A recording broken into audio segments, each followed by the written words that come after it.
जी अस्सलाम वालेकुम।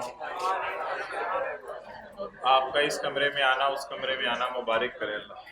आमीन। आपका क्लास की सर्च में ऊपर नीचे घूमना, ये छोटी छोटी बातें याद रह जाती हैं बस। कभी इधर, कभी दर बदर, कभी इनके दर, कभी उनके दर।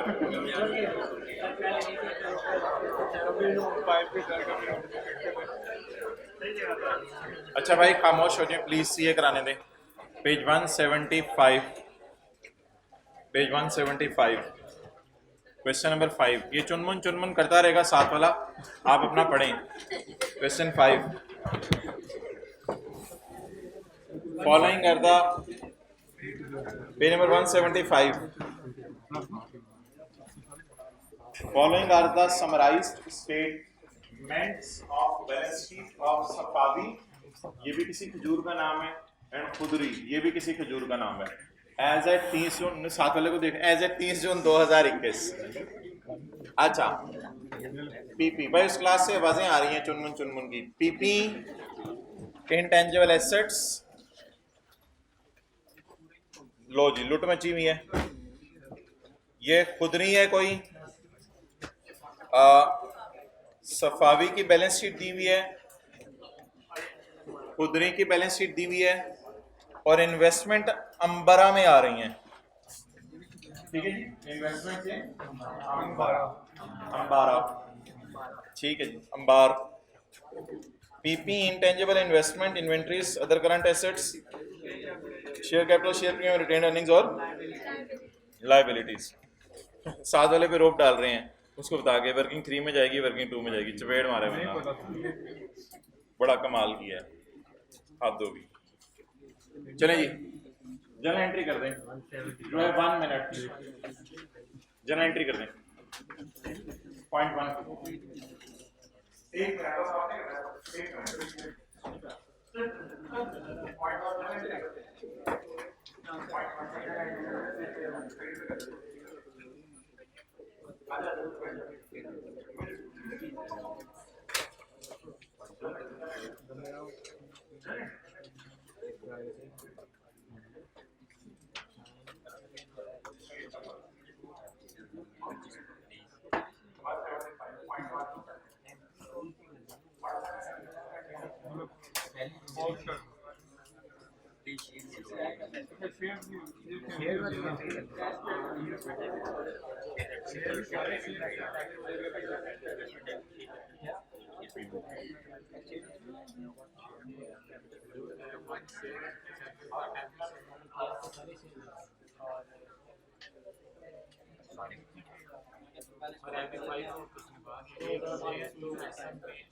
एक के बदले एक के बदले एक के बदले नहीं नहीं, एक के बदले एक लिखा हुआ है। ऑन यकम अक्टूबर 2020, अच्छा इस ऐसे सवाल में ना आपको पता है यकम अक्टूबर 2020 321 है ना, तो यकम अक्टूबर 2020। अल्लाह आपका भला करे। ऐसे सवाल में प्री निकालनी पड़ती है वर्किंग 6 के जरिए, लेकिन अल्लाह का शुक्र है प्री दे दिया। ऐसे सवाल में प्री निकालनी पड़ती है वर्किंग 6 के जरिए। क्यों? कि क्लोजिंग डेट है और ओपनिंग डेट नहीं है, मिड ऑफ ईयर खरीद है, तो ऐसे सवाल में प्री निकालनी पड़ती है। लेकिन वर्किंग 6 मेरे ख्याल से करने का डाटा नहीं है, इसलिए उसने प्री खुद ही दे दिया, तो प्री उसने दे दिया। तो ऑन यकम October S acquired 80% shareholding in KL through share exchange of 1 share in SL for every one, तो उसने लिखा तो ना ये सी बात है, for every share in KL. तो इसका मतलब है कि मुझे बता दें, एक मिनट, सब्सिडरी का शेयर कैपिटल कितने? 1000 मिलियन, मतलब 100 मिलियन शेयर्स। 100 मिलियन शेयर्स का 80%, अब 80 उधर से सऊदी किंग के आ रहे होंगे,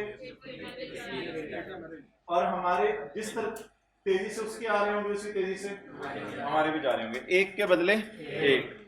तो अब हम सब्सिडरी के 80 मिलियन शेयर बाय करेंगे और पेरेंट के 80 मिलियन शेयर नए इशू करेंगे। तो अब एंट्री बन जाएगी बच्चों वाली, इन्वेस्टमेंट डेबिट शेयर कैपिटल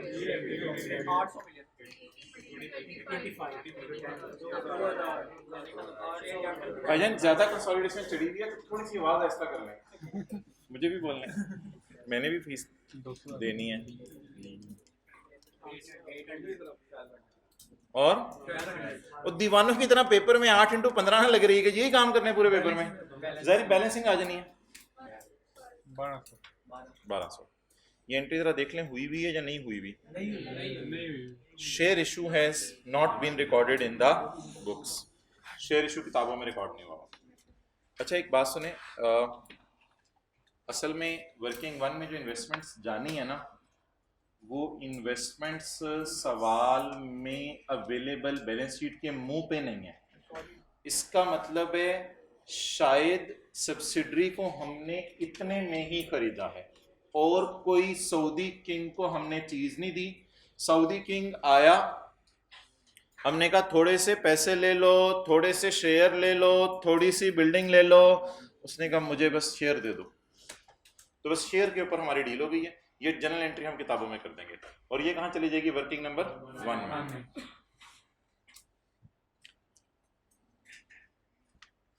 अच्छा जी, अच्छा ये पी के शेयर प्राइस क्यों दी होती है? पी के शेयर प्राइस इसलिए दी होती है कि ये वाली एंट्री करें, investment debit share capital credit share premium credit. और सब्सिडरी के शेयर प्राइस क्यों दी होती है? एनसीआई की फेयर वैल्यू निकालने के लिए। वो अगर एनसीआई उसने लिखा हुआ कहीं फेयर वैल्यू पे मेजर करने हैं एंड पे, तो हम एनसीआई को फेयर वैल्यू पे मेजर कर देंगे। On the acquisition date carrying value of subsidiaries net assets were equal to the fair value except the following. ये जो हमारी सारी डिस्कशन हो रही है ना, ये पहले 10 लेक्चर्स हैं कंसोलिडेशन वाले, जब हमने P&L बनाना शुरू भी नहीं किया था, जब हम कंसोलिडेशन की बैलेंस शीट किया करते थे। ये हमारे वो पुराने 10 लेक्चर में से सादा सादा एडजस्टमेंट्स हैं। ये शायद जो काम वाली एडजस्टमेंट है। इन्वेंट्रीज वर कैरिड एट 240, बीवी कितनी आ गई 240। फेयर वैल्यू जो भी इन्वेंट्री हो, डेटर हो, लैंड हो, बिल्डिंग हो, कंसोलिडेशन में उसकी एंट्री रिवोल्यूशन सरप्लस में करनी है। तो जब बता दें जी 240 और 340 का difference, inventory debit revaluation surplus in working 1 credit कर लें जी entry, inventory debit revaluation surplus in working 1 credit.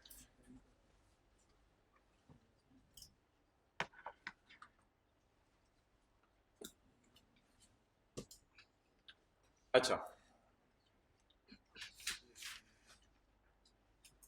हमने कंसोलिडेशन पर्पस के लिए, अच्छा वैसे मुझे दुकानदार के लिए इन्वेंट्री की बुक वैल्यू और फेयर वैल्यू का डिफरेंस होता क्या होगा? दुकानदार के लिए वो तो जीपी होता होगा।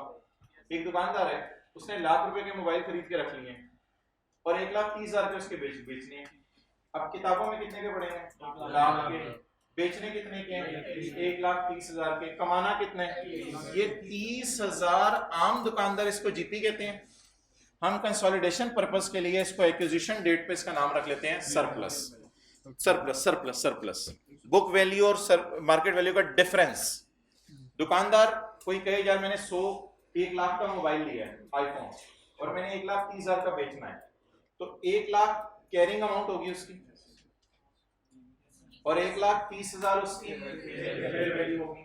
अब एक्विजिशन डेट पे अगर हम किसी चीज को बुक वैल्यू से फेयर वैल्यू पे लेके जा रहे हैं तो वो गेन जो दुकानदार ने बेचने पे रिकॉर्ड करना था, हमने जिस दिन सौदे किंग जा रहा था उसी दिन रिकॉर्ड कर दिया। किस नाम से? इन्वेंट्री डेबिट खुशी इन वर्किंग 1 क्रेडिट। और आपको पता है वर्किंग 1 में आरी पड़ी होती है शेयर कैपिटल के नीचे, आरी, उस आरी के नीचे जाके हम इसको डाल देते हैं, यानी खुशी बढ़ जाती है।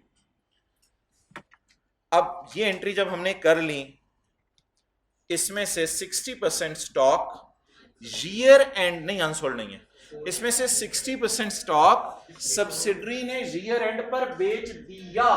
भाईजान ये आउटसाइड वर्ल्ड को बेचा है, ये P2S वाला नहीं है कि उल्टाना है कुछ। ये उसने आउटसाइड वर्ल्ड को स्टॉक बेच दिया है। अब हुआ क्या, ये था सऊदी किंग, जब ये सऊदी किंग जा रहा था मुंह उधर करके सऊदीया की तरफ जा रहा था, तो इसके जाने पर हमने एक्विजिशन डेट के ऊपर 100 मिलियन का गेन रिकॉर्ड कर लिया। जब हमने 100 मिलियन का गेन रिकॉर्ड किया तो सब्सिडरी ने अपनी सेपरेट फाइनेंशियल स्टेटमेंट्स में वो पड़ा हुआ स्टॉक बेचना था, उसने सर में तो नहीं मारना था, पड़ा हुआ स्टॉक क्या करना था, तो सब्सिडरी ने वो अपनी सेपरेट फाइनेंशियल स्टेटमेंट में पड़ा हुआ स्टॉक सऊदी किंग के जाने के बाद बेच दिया।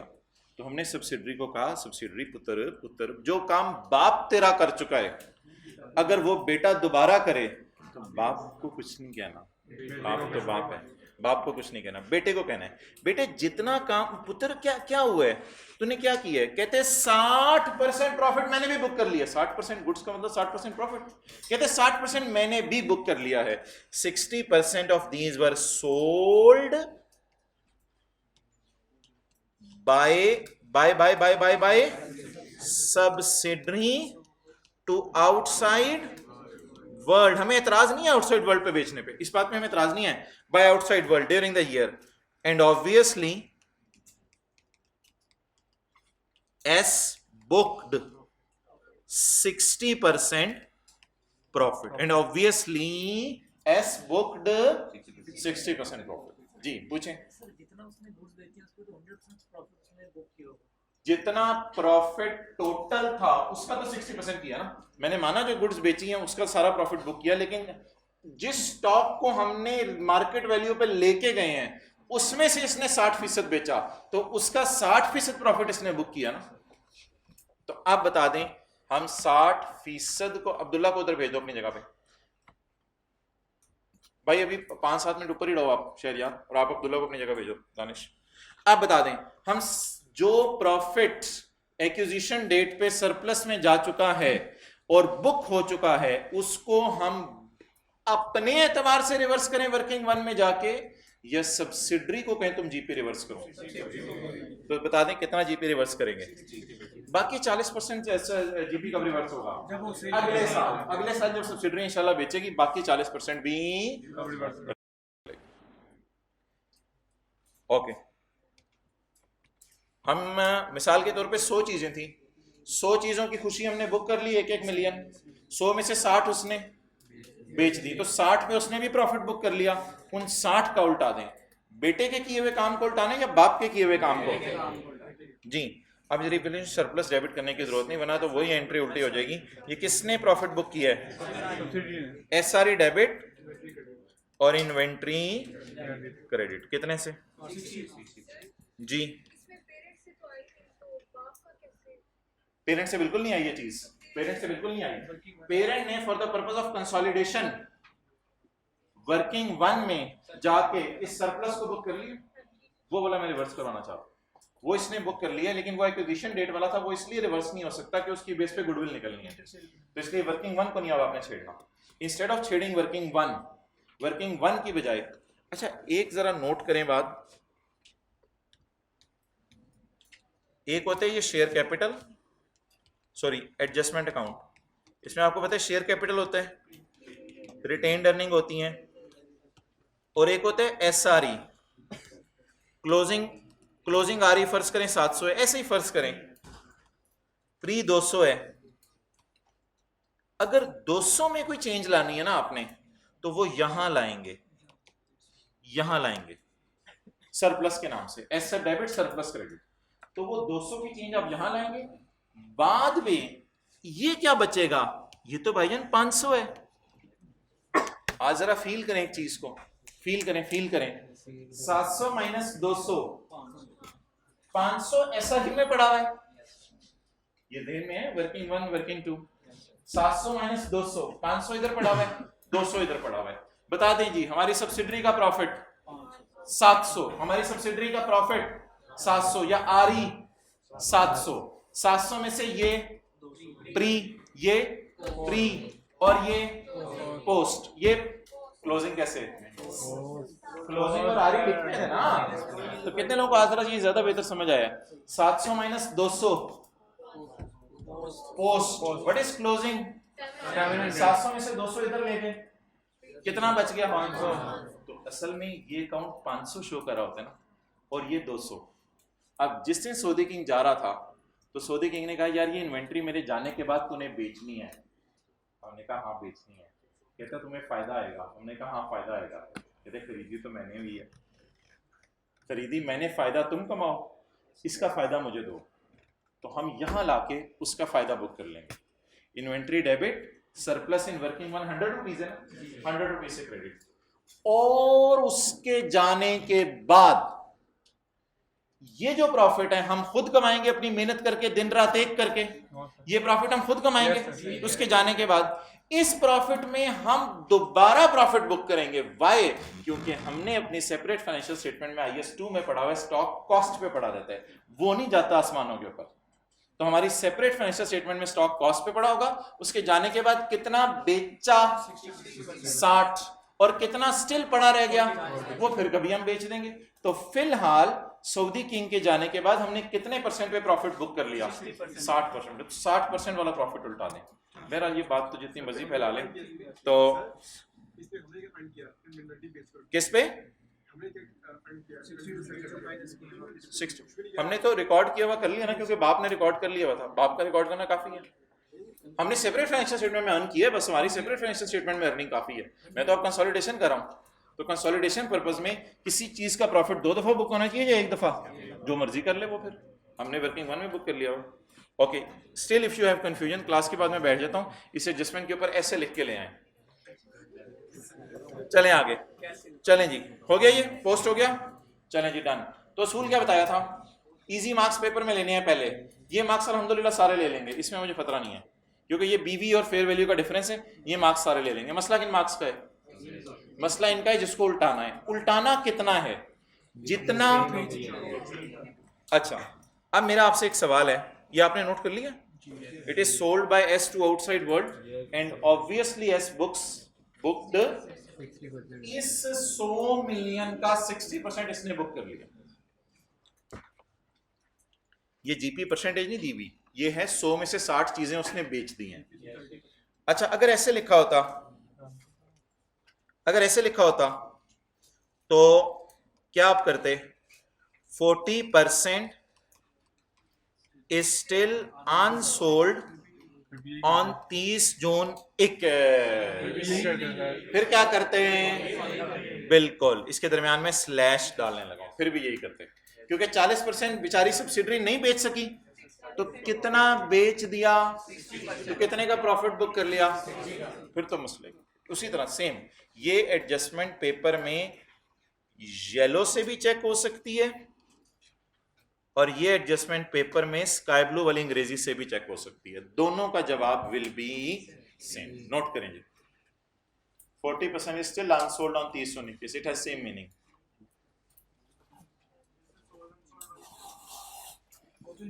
वो आपस की सेल होती है, ये आपस की सेल नहीं है।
अबूबकर, आवाज आ रही है आपको?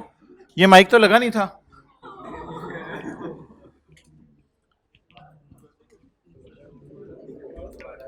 ओके, चलें जी।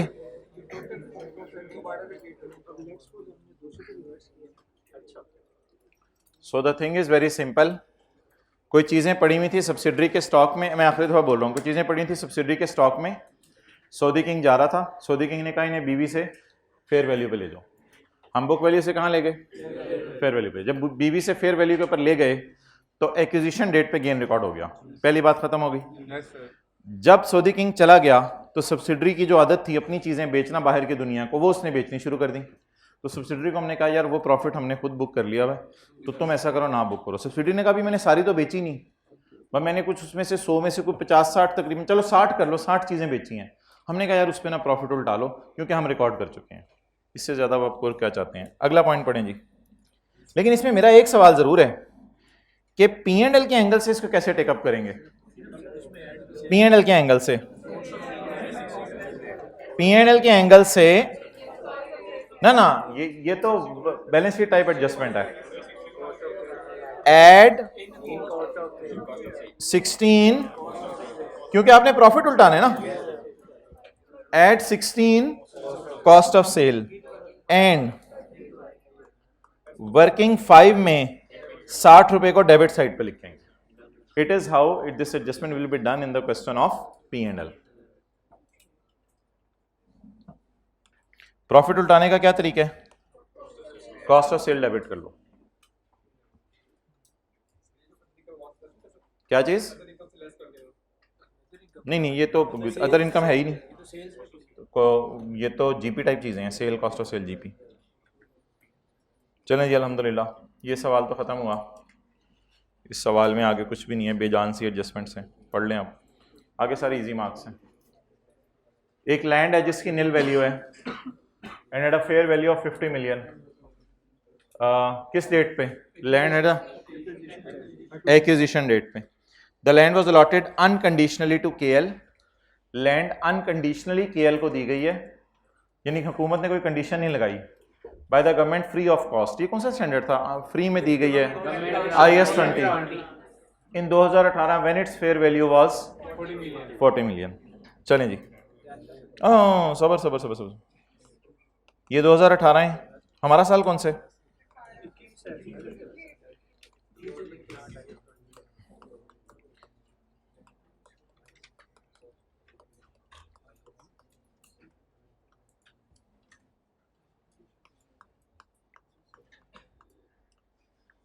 अच्छा जी, एक्विजिशन डेट क्या है? 1 अक्टूबर 20। बीवी बताएं। बीवी 0 है। बीवी है? नहीं है। बीवी है? नहीं है। बीवी है? नहीं है। बीवी 0। आगे चलें। Fair value contingent asset. अच्छा जी, बोले फेयर वैल्यू या contingent liability? Asset virtually certain. अच्छा जी, अब आप बता दें जल्दी 18 पे क्या होगा? 18 पे वो कह रहे नहीं, प्रोबेबल पॉसिबल। अच्छा बता दें 18 में कितनी है? 40। अच्छा जी, अब आपको कौन सी इंफॉर्मेशन अजीब सी लग रही है? 40 अजीब सा लग रहा है। असल में ना IFRS 3 और 10 कहता क्या है? किताबों में कितने का पड़ा हुआ है? किताबों में कितने का पड़ा हुआ है? अच्छा, IAS 20 में कितनी ऑप्शंस थी? 2। क्या ऑप्शन थी? FIFO वेटेड एवरेज, चपेट मारें, FIFO वेटेड एवरेज थी IAS 20 में। जब कोई हुकूमत से ग्रांट मिले तो या उसको नॉमिनल अमाउंट पे बुक कर लो, या सिफर रुपए या मुफ्त में मिली उसे 0 रुपए पे बुक कर लो, या फेयर वैल्यू पे कर लो। अगर उसने फेयर वैल्यू पे बुक किया होता तो 40, क्योंकि लैंड है ना, तो 40 वाली शायद 40 पे ही पड़ी होती, लेकिन उसने तो फेयर वैल्यू पे बुक ही नहीं किया। उसने किस पे रखा हुआ है? उसने अपनी सेपरेट फाइनेंशियल स्टेटमेंट्स में किस पे रखा हुआ है? नहीं कॉस्ट पे रखा हुआ। सवाल चीख के बता रहा है, जो मैं आहिस्ता से बताऊंगा। Land was carried at 0। ये इंटरनली जनरेटेड ब्रांड नहीं, जैसे 0 पे पड़ा होता था, उस तरह की कोई चीज। Land was carried at 0। मुझे तो, अगर आपको नहीं भी लग रहा, मुझे तो ये बीवी लग रही है। और बीवी कितनी है? 0। Land was carried at 0 and at a fair value of 50। अब 2018 में अगर उस वक्त हमने फेयर वैल्यू पे रखी होती तो वो फिर और बात थी, वो उस वक्त फिर 40 पे होती तो आज बीवी भी 40 होती तो फिर शायद सरप्लस कुछ हो रहा था। फिलहाल for the purpose of IFRS 3 and 10 हमने एक्विजिशन डेट पे क्या, सब्सिडरी की सेपरेट फाइनेंशियल स्टेटमेंट्स में जा जाके एक एक चीज को देखना होता है और देख के ये जज करना होता है कि कौन सी चीज की क्या बुक वैल्यू है और क्या फेयर वैल्यू है, उन दोनों का डिफरेंस ले लेना होता है। तो ये बेसिक रूल है, पूरे स्टैंडर्ड के लिए याद रखिएगा। बीबी को फेयर वैल्यू से कंपेयर करना होता है एट एक्विजिशन डेट। कितना डिफरेंस आ गया? 50। अच्छा, अब जो लोग गलत डिफरेंस निकाल के आए होंगे वो पेपर में निकाल के आएंगे 10 रुपए, लेकिन उनको एसेट डेबिट और surplus in working one credit करने की दानिश एंट्री के नंबर मिल गए होंगे, उनको वो वाली एंट्री के नंबर मिल गए होंगे। कौन से नंबर उनके मिस हुए होंगे? अमाउंट के मिस हुए होंगे। तो ये जो ऐसी एडजस्टमेंट आती है ना पेपर में कभी, ये जो पिछली दफा और ये वो मैं उनको बता रहा हूँ, आपको बता रहा हूँ, तो आपके साथ जो आनी है वो तो अगली दफा वालों को बताऊंगा।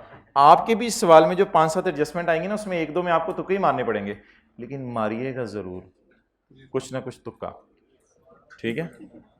अब बता दें सादा सी entry, land debit surplus in working one, क्योंकि सऊदी किंग यही कहेगा ना मेरे जाने के बाद तुम लोगों ने 50 की लैंड बेच लेनी और सारा फायदा खुद उठाना है। तो जब सरप्लस वर्किंग वन में आ जाएगा तो वर्किंग वन में इक्विटी में जान पैदा होगी, तो फिर इन्वेस्टमेंट की प्राइस वो ज्यादा डिमांड करेगा। जी मेरा भाई, कोई मसला नहीं, थोड़ी ऊंची कर लेंगे बच्चे, हाजिरों में, घरों में जाके ऊंची नहीं करूंगा। अच्छा जी, आगे यार बेजान सी एडजस्टमेंट्स हैं। अच्छा चलें, आज मैं आपका टेस्ट लेता हूँ, सादा सादा एडजस्टमेंट्स हैं। मैं आपका टेस्ट लेता हूँ कि आपके दिमाग की सोच कहीं और है या यहाँ है। यकम जनवरी 21 को SL ने बेचा है सॉफ्टवेयर KL को, सब्सिडरी ने पेरेंट को, देख लेने दें पुट्ठा ही ना हो जाए। यस, पेरेंट ने सब्सिडरी को, पेरेंट ने सब्सिडरी को बेचा है for 120 million, it's carrying value is 90 and it's remaining life is 3 years।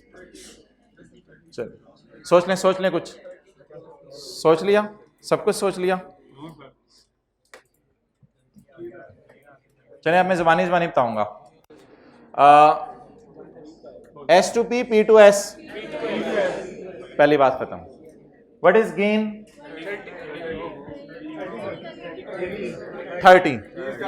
30 को उल्टाएंगे या 30 minus depreciation? Well done, 30 minus depreciation. Depreciation कितने महीने की? 6 महीने की। ये कितने लोगों ने सोचा था? डेप्रिसिएशन 6 महीने की। उधर शर्मा रहे हैं लोग हाथ खड़ा करते हुए, मुंह नीचे कर लें अगर शर्मा रहे हैं। डेप्रिसिएशन कितने महीने की? तो गेन माइनस 6 महीने की डेप्रिसिएशन। नेट गेन को उल्टाने की एंट्री बता दें। CRE डेबिट और PP मुफ्त के नंबर लगाए हुए, पता नहीं वैसे अजीब है कि मैं हैरान होता हूँ कभी आधे नंबरों पे पास कर देता है। चल इनटेंजिबल कर ले यार, हद होगी तो। चलें आगे। Due to temporary adverse economic conditions an impairment test carried out at 30 ना यार, ये जो बोल रहे ना इसको फिर मैं बुलवाऊंगा। At 30 June 2021 indicated that goodwill was impaired by 60 million. SRE debit goodwill credit, क्योंकि NCI किस पे है? फेयर वैल्यू पे। इसे कहते हैं हलवे में बादाम गिरी। On 1 July 2020 SL acquired 3 million shares of Ambara Limited, 3 million shares representing 25% shareholding. क्योंकि एसोसिएट बन गया ये हमारा, तो बिस्मिल्लाहिर्रहमानिर्रहीम वर्किंग 7 खोलें जी।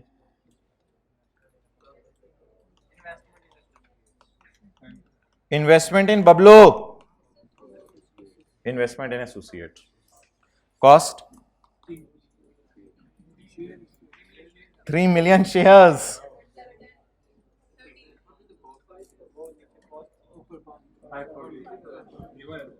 असल में होता ये है ना कि इसको हमने पैसे देके खरीदा होगा, तो सेपरेट फाइनेंशियल स्टेटमेंट में एंट्री कर ली हुई है इन्वेस्टमेंट डेबिट कैश क्रेडिट। तो ये इन्वेस्टमेंट कितनी आ गई जी? 540। अच्छा यार आप फॉर्मेट देख लें, पहले फॉर्मेट देख लें मोहतरम। हमें पोस्ट हमें पोस्ट आरई चाहिए। पोस्ट आरई होती है क्लोजिंग माइनस प्री, लेकिन अगर क्लोजिंग माइनस प्री ना भी मिली तो हम प्रॉफिट से भी देख लेंगे। पोस्ट होता है बस खरीदने और ईयर एंड के दरमियान वक्फा। और इसके साथ हमें सारे जरा गौर से सुन लें, इसके साथ हमें ना पोस्ट रिवैल्यूएशन सरप्लस भी चाहिए होता है। Closing minus pre, post revaluation surplus. एक बार याद रखिएगा, इन फिगर्स पे हमेशा परसेंटेज लगा दीजिएगा, बाद में परसेंटेज लगा दीजिएगा। अच्छा, तो अगर कभी खुदा ना खास्ता पेपर में जनरल रिजर्व्स भी आ गए तो पोस्ट जनरल रिजर्व यानी क्लोजिंग माइनस प्री।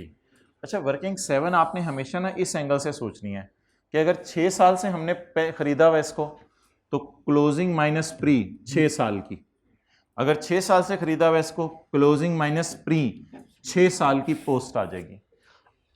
कई दफा ऐसा होता है पेपर में कि क्लोजिंग माइनस प्री का डेटा नहीं देता। आज एक बात करने लगा हूं, फिर उसमें ना अपने एसोसिएट को खरीदा करंट ईयर में होगा, फिर उस सवाल में ना करंट ईयर में खरीदा होगा, क्योंकि फिर करंट ईयर के पैट से ही हम खेल सकते हैं। हम सिर्फ देखेंगे करंट ईयर के पैट में हमारा कितना हिस्सा है, करंट ईयर के पैट में हमारा कितना हिस्सा है। या तो 6 साल पुरानी प्री दे, दोनों 6 साल पुरानी, और आज की क्लोजिंग दे, फिर तो अल्लाह का शुक्र है हम पोस्ट निकाल लेंगे। लेकिन अगर सवाल में क्लोजिंग और प्री नहीं दे रहा तो फिर पेपर में देखिएगा वो सवाल होगा ना, उसमें इसी साल खरीदा होगा या इस साल के कहीं मिड में खरीदा होगा, क्योंकि फिर हम पुराने प्रॉफिट्स कहां से लाएंगे, क्लोजिंग माइनस प्री तो हमें पता ही नहीं, तो फिर इस साल के प्रॉफिट से गुजारा चलाएंगे। Done, okay.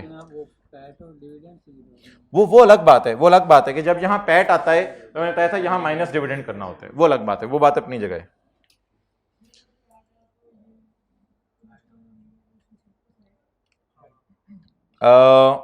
मैं बताता हूं, देखो आप on the date, acquisition date था साल का पहला दिन, on that date AL's retained earning and fair value of each share were 2400 and 172 respectively. Associate के शेयर की फेयर वैल्यू दे रहे हैं, कहीं नहीं यूज होती। वर्किंग 7 का फॉर्मेट आपको पता है ना, बस एसोसिएट के शेयर की फेयर वैल्यू तो कहीं यूज नहीं होती। अब ऑब्वियसली आई कैप अगर पंगे लेने पे आ रहा है तो उसको पता है कंसोलिडेशन इतनी आसान है कि अब इसमें मैं क्या डालूं, जो एडजस्टमेंट्स घिसी पिटी हैं वही डालनी है ना उठा के इसने, तो आज आके हर सवाल में वही एडजस्टमेंट्स आ रही हैं। अब इक्का दुक्का कोई ना कोई चीज दे दिया करेगा ऐसी जिसको हमने इग्नोर करेंगे, तो एसोसिएट के शेयर की फेयर वैल्यू तो कहीं नहीं होती, तो इसको काटें। अच्छा,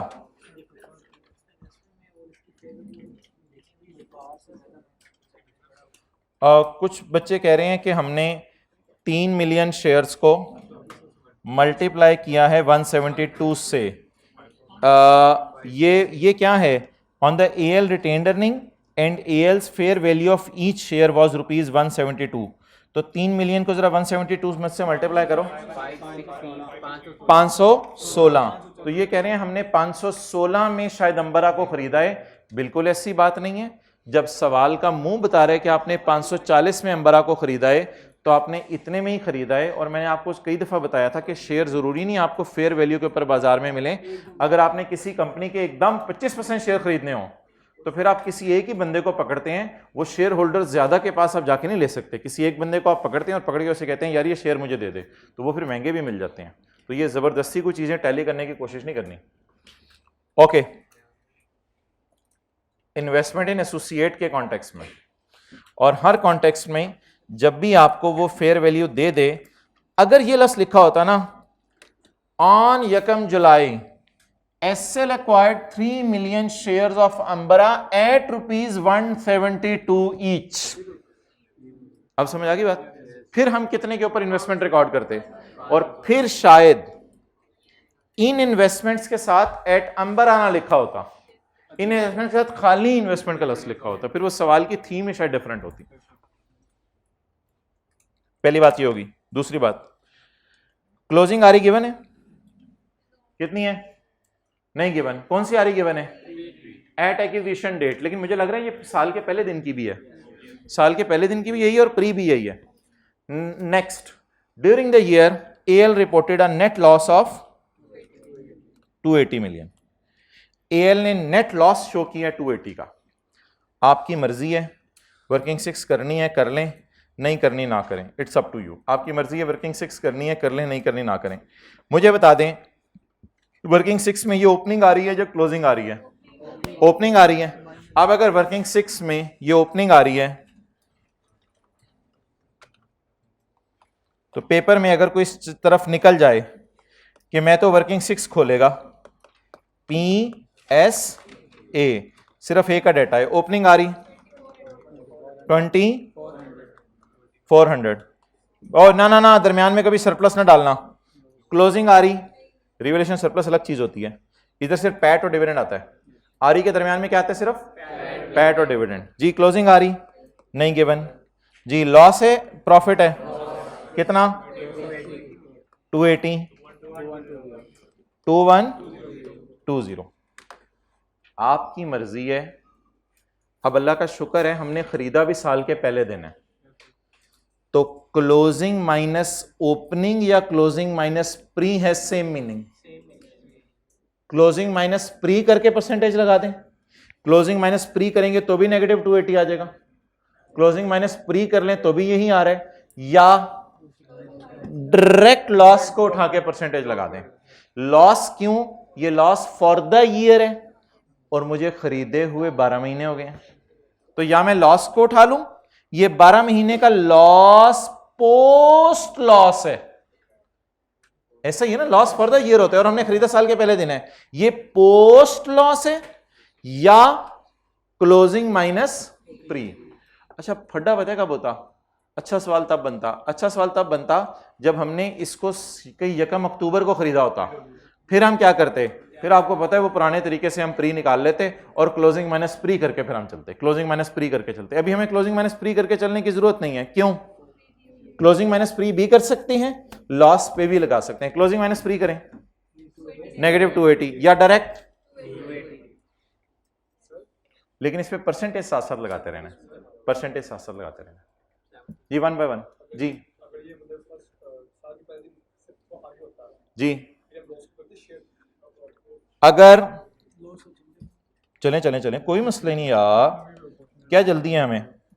यकम बोले वाले साल का पहला दिन, यकम 7 और 30 जून 21, 2400 नेगेटिव 280 2120। अगर हमने इसे यकम अक्टूबर को खरीदा होता, कैलकुलेटर पकड़े, प्री बताएं ना ऐसे तो ना करें, प्री बताएं, प्री किसी माई के लाल को पता है प्री होती है ब्रॉड डाउन जमा 3 मंथ्स, ब्रॉड डाउन जमा 3 मंथ्स, ब्रॉड डाउन जमा नेगेटिव 280 इंटू 3 बाय 12, 233। इस तरह भाईजान फिर प्री निकल आती, तो प्लस नेगेटिव 280 मैंने लिखा है, आप प्लस माइनस 280 करके इसको माइनस कर दो, कोई मसला नहीं, जैसे मर्जी आप कंफर्टेबल। मैं तो वो प्लस इसलिए लिखा कि इधर मैंने नेगेटिव साइन यूज कर लिया। और आराम है, प्री निकल आई तो इस तरह प्री निकल आएगी, क्लोजिंग माइनस प्री, इस तरह कर लो, इट्स अप टू यू। चलें जी,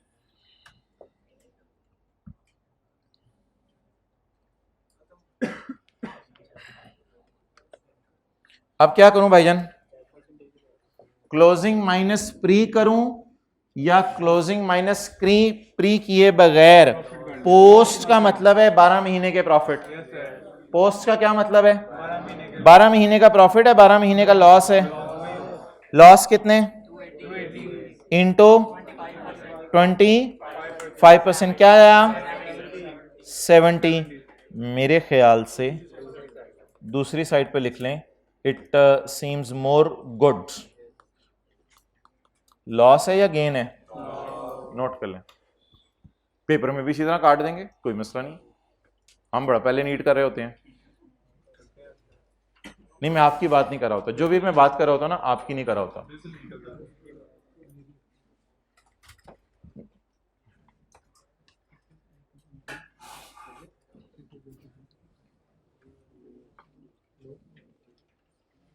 जी भाईजान, आगे चलें।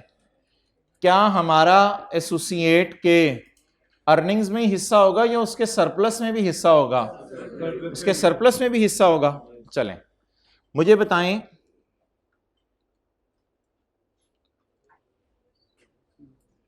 सरप्लस फॉर द ईयर कितने हैं? फॉर द ईयर ओसीआई में, for the year 60, for the year 60। चलें जी, अब अगर आपने तंग किया तो फिर तंग हो। रिवैल्यूएशन सरप्लस ओपनिंग, अगर आप कहते हैं ये भी करें पीएस और ए का, वर्किंग 6.1 लो, वर्किंग 6.1, रिवैल्यूएशन सरप्लस वाला कॉलम या रिटेन्ड अर्निंग वाला कॉलम? सरप्लस वाला कॉलम, रिवैल्यूएशन सरप्लस। ओपनिंग सवाल में गिवन नहीं है, क्लोजिंग सवाल में गिवन नहीं है। इस साल कितना आया है? 60, तो क्लोजिंग भी। तो किसी को अगर इस तरह करना है तो इस तरह कर ले, लंबा चौड़ा काम। ये मैंने वर्किंग 6 की है या वर्किंग 6 टाइप की है? अच्छा, मुझे कोई क्लोजिंग आरी गिवन थी? क्लोजिंग आरी चुपेड़ मारूं, ये क्या गिवन था? अच्छा, ओपनिंग थी, वापस ले ली, वापस ले ली। क्लोजिंग आरी गिवन थी, ओपनिंग आरी? अच्छा, और ओपनिंग आरी भी गिवन थी, लॉस भी गिवन था, क्लोजिंग आरी मैंने खुद निकाल ली। और इधर क्या, सिर्फ क्या गिवन है? For the year. अब क्लोजिंग माइनस प्री के चक्कर में पढ़ूं या खाली पोस्ट से ही खेल लूं? खेलना तो आता है, मैं पोस्ट से खेल लें। 60 इंटू 25%। तो बैलेंस शीट में ना फॉर द ईयर चीजें जानी नहीं होती, लेकिन इस सवाल में पता है क्यों जा रही हैं फॉर द ईयर चीजें? क्योंकि साल के पहले दिन खरीदा है। तो क्लोजिंग माइनस प्री हमारे किसके बराबर आ रहे हैं? प्रॉफिट फॉर द ईयर के। मजा आ रहा है, बहुत मजा आ रहा है। चलें जी, बताएं time time time time time time क्या करूं यार? वो आपने 70 पे परसेंटेज लगवा दी थी ना? हाँ, 25% लगा दी थी जी। ये तो खुशी आ रही है, माइनस नहीं, 60 इंटू 15, डन। चलें जी, ऑन यकम जुलाई SL disposed of a machine to AL at a gain of 100%. 100% on what? On book value। नहीं, फिक्स्ड एसेट में कॉस्ट ना बोला करें ना, 100% ऑन बुक वैल्यू। डन। अच्छा जी, अब जरा डिस्पोजल का टी काउंट बनाएंगे, उसके बाद गेन निकालेंगे, गेन में से क्या माइनस करेंगे? डेप्रिसिएशन। उसके बाद जो नेट गेन आएगा उससे एंट्री करनी है या उस पर पीस शेयर लगाना है? क्योंकि ये किस से किसकी तरफ एडजस्टमेंट है? P2A। और अगले सफे पे इंपेयरमेंट आ रही है किसकी? एसोसिएट्स की। कितने रुपए? 1 मिनट, 130। ये कहां आनी है? जल्दी जल्दी जल्दी। कितनी? ये सवाल आधा हो जाना था यार, मेरे तो ख्याल से आधे से ज्यादा होना चाहिए था। ये तो अगर आप लोगों ने रिवीजन भी करके जाना था ना सारे टॉपिक्स के आखिरी दिनों में, तो मेरे ख्याल से तो ये 80-90% देने वाला मार्क्स था सवाल। बहुत आसान गलती से सवाल आ गया ये पिछले से पिछले अटेम्प्ट में। ओके जी, आप क्या पूछ रहे थे?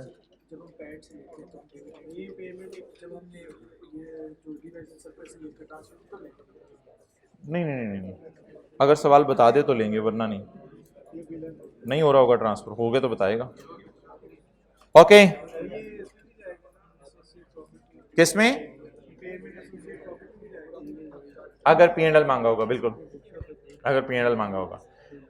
आप ये सारी जो मैं एडजस्टमेंट्स करा रहा था, आप इनको बैलेंस शीट के एंगल से सोच रहे थे ना सिर्फ, क्योंकि बैलेंस शीट का सवाल है। अगर P&L के एंगल से सोचनी होती तो फिर हम वर्किंग 5.1 करते, लेकिन वो P&L के सवाल में सोचेंगे, तो इसको वर्किंग 7 के तरीके से लेके चलेंगे। डन। आपके जो सवाल है ना मुझे काम करने पे मजबूर कर रहे हैं, शायद वो मैं काम करूं। अच्छा जी, वर्किंग 2 करूंगा तो बताऊंगा सबको क्या काम है। Page 171, page 171, question number 2। ये जी एक और बेजान सा सवाल है। Question 2 page number 171 following are the summarised. अगर आप खामोश होंगे ना तो शायद 35-40 मिनट में यानी टाइम फारग हो जाएंगे हम।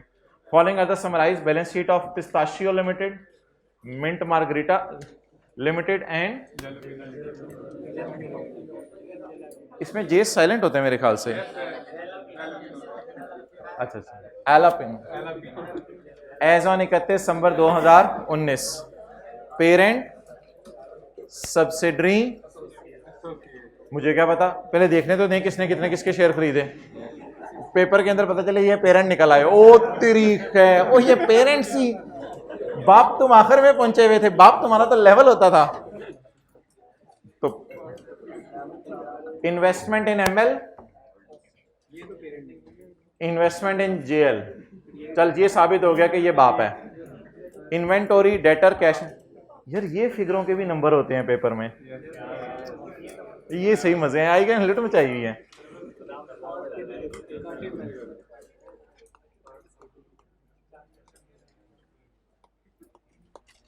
ये तो एसोसिएट है ना हमारी, अभी पता नहीं चला वैसे। Share capital, share premium return, ये तो एडिशनल इंफॉर्मेशन है ना, छोड़ें, बैलेंस शीट ना आइएगा। हमारे फ्यूचर के साथ मत खेलें सर। ये 31 दिसंबर 19 है, हमें खुद ही खेलने दें। और ये 1 जनवरी 19 है। एसोसिएट को कब खरीदा है भाई? उस क्लास में चुप रहें, कोई चुप कराने वाला नहीं है, उस क्लास में चुप रहें। 1 जनवरी 19 साल के पहले दिन खरीदा एसोसिएट को, और सब्सिडरी को 1 अप्रैल 19 को। वर्किंग 6 में जान मार के प्री निकालनी पड़ेगी, अगर प्री ना दी हुई, प्री दे दी हुई है। Retained earnings of investee, date of investment की है, डेट ऑफ इन्वेस्टमेंट की है, तो प्री दी हुई है, तो जान ना मारते रहिएगा, पता चले जान मारते रहे पूरा दिन, तो जान मारने की जरूरत नहीं, प्री दी हुई है। ओके वापस आ जाएं। तो ये एसोसिएट है और ये क्या है? सब्सिडरी। कैसे पता चला चाचू? ये फॉलोइंग कंसिडरेशन। अच्छा कुछ बच्चों को ना ये पता नहीं चलता कि ये वाला पेज पेपर में आ गया है।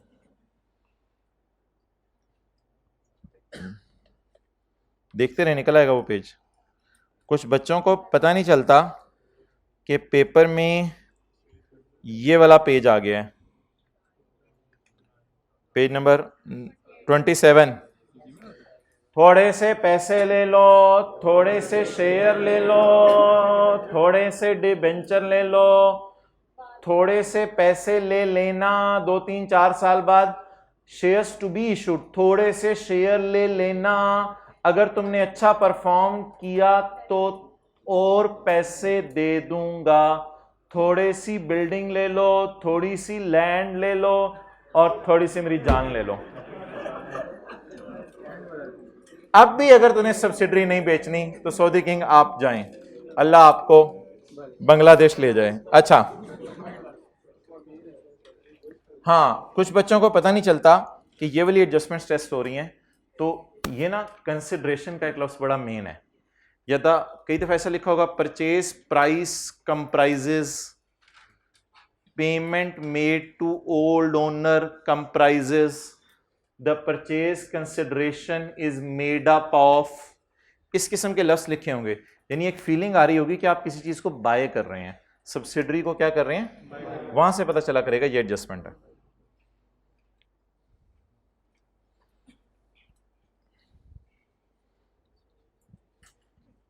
चांद बैठे हुए हैं सारे।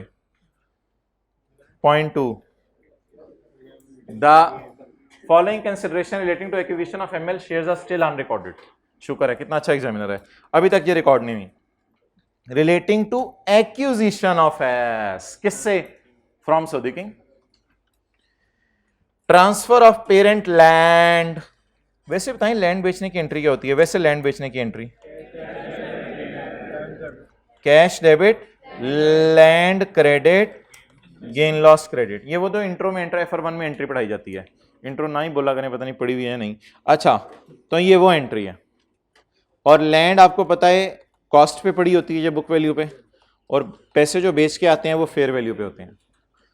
असल में ना ये वाली एडजस्टमेंट टेस्ट हो रही है।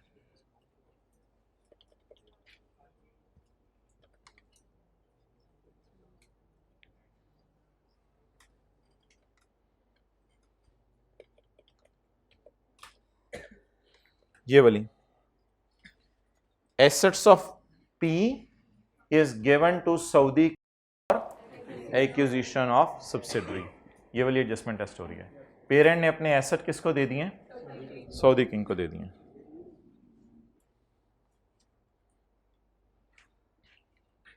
Land having carrying value of 88 and a fair value of 108। किताबों में कितने की है फेयर वैल्यू? इसकी जगह कैश आ रहा है या सब्सिडरी के शेयर्स आ रहे हैं?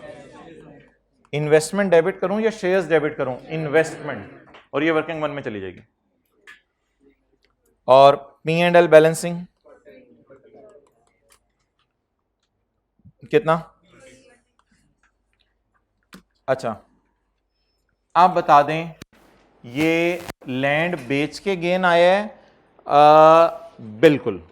और लैंड बेच के गेन आता था, साथ पैसे मिल जाते थे। अब लैंड बेच के गेन आ रहा है, साथ पैसे मिल रहे हैं या सब्सिडरी के शेयर्स मिल रहे हैं? सब्सिडरी के शेयर्स मिल रहे हैं। बैलेंस शीट में इसे एसेट्स में से निकाल देंगे। It is still unrecorded. ये ना सीआरई में खुशी डालनी है, और अगर P&L का सवाल आ गया तो अदर इनकम में डालना है आपने।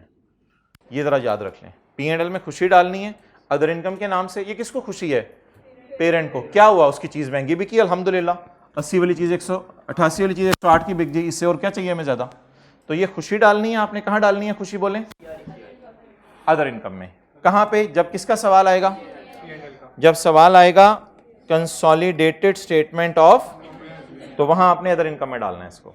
लेकिन अगर उसका सवाल नहीं आया, खाली बैलेंस शीट का सवाल आया, तो फिर सीआरई में ये खुशी डालनी है। और 108 रुपए वर्किंग वन में ले जाने हैं या वर्किंग 1.1 में? और ये डिपेंड करता है कि ऑलरेडी इन्वेस्टमेंट्स की कोई कॉस्ट अवेलेबल है या नहीं।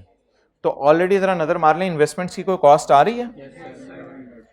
तो मेरे ख्याल से अगर मैं इधर 180 जमा कर दूं तो भी आप मुझे कुछ कहें ना, ये वर्किंग 1.1 बन रही है अब। तो investment in ML debit, investment in ML debit 108 and land credit कितने से? -80 88 और प्लस सीआरई, वर्किंग 3 में जाके आपने ऐड कर देना। ये एडजस्टमेंट होगी। अच्छा ये दूसरे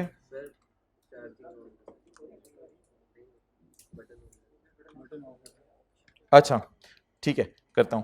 दूसरा बुलेट मैं बाद में पढ़ता हूं। दूसरा बुलेट मैंने एंड के लिए रखा हुआ है क्लास में, इंशाल्लाह वो एंड पे आपको पढ़ाऊंगा। पॉइंट 3, ये पेरेंट के शेयर की फेयर वैल्यू दी हुई है और सब्सिडरी के शेयर की फेयर वैल्यू दी हुई है। इसका क्या करना है? चार्ट डालना है दोनों का। भाई पेरेंट के शेयर की फेयर वैल्यू का कुछ भी नहीं करना, क्योंकि थोड़े से पैसे ले लो, थोड़े से शेयर ले लो, शेयर दे ही नहीं रहे हम, इसलिए एनसीआई एंड पे जाके देख लें किस पे है।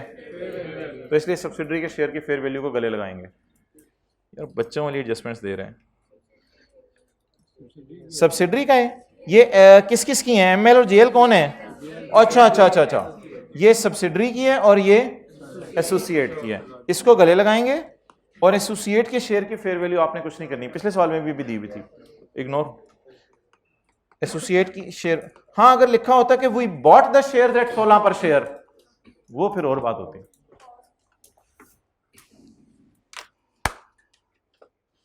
खुदा के लिए ये एंट्री कर दें। पॉइंट 4,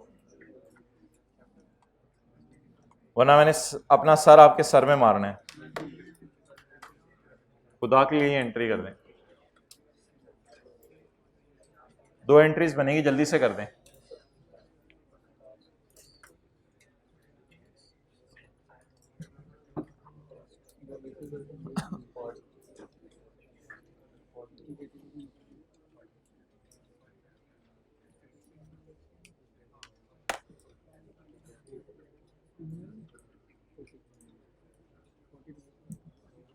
हो गई जी, वेल डन।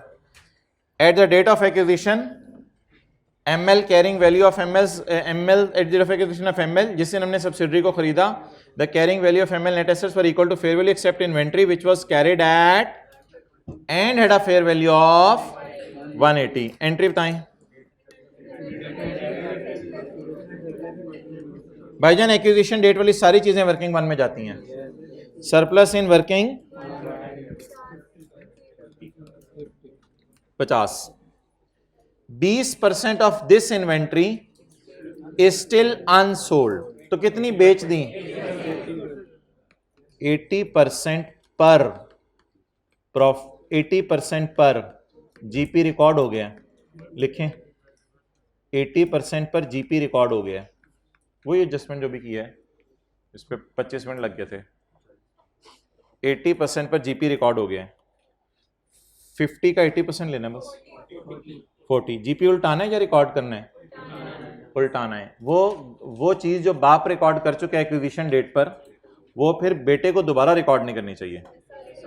जीपी डेबिट या SRE debit, inventory credit 50 into 80%। असल में पिछले सवाल में ना दिया हुआ था कि इतनी उसने बेच दी है, इस सवाल में लिखा हुआ है कि इतनी पड़ी हुई है, तो जितनी पड़ी है तो बाकी किधर गई? जमीन निगल गई, आसमान ले गया, किधर गई? बेच दी।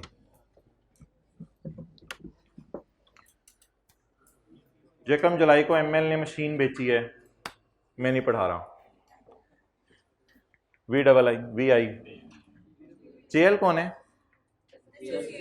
एसोसिएट ने डिविडेंड पे किया, अंडरलाइन कर लें पेड को। यार पेड को बैलेंस शीट में क्या करते हैं? वो क्वेश्चन 12 कंसोलिडेट उसकी तरह सोचें। पे तो सबने सब कुछ कर लिया हुआ है, पेड को तो पेपर में इग्नोर करते हैं, लेकिन इसने अदर इनकम में डाल दिया है पी ने। इसको आप लेस करेंगे जब P&L का सवाल कर रहे होंगे। कभी भी आपने बैलेंस शीट के सवाल में पेड के सिनेरियो को कुछ नहीं करना। याद आ रहा है क्वेश्चन नंबर 12 कंसोलिडेशन वाला, जिसमें 5 सिनेरियोस किए थे, उसमें 5वें सिनेरियोस में क्या कंक्लूड किया था कि अगर सब्सिडरी पेड कर दे तो भी पूरे सवाल में इग्नोर कर दें डिविडेंड, और अगर एसोसिएट पेड कर दे तो भी इग्नोर कर दो, बैलेंस शीट के एंगल से। लेकिन अगर P&L का सवाल होता, अच्छा अब आप लिख लें, अगर P&L का सवाल होता तो इतने रुपए अदर इनकम से माइनस करते। अगर P&L का सवाल होता तो इतने रुपए अदर इनकम में से माइनस करते। इतने रुपए फिलिंग द ब्लैंक्स है। अगर P&L का सवाल होता तो इतने रुपए अदर इनकम में से माइनस करते।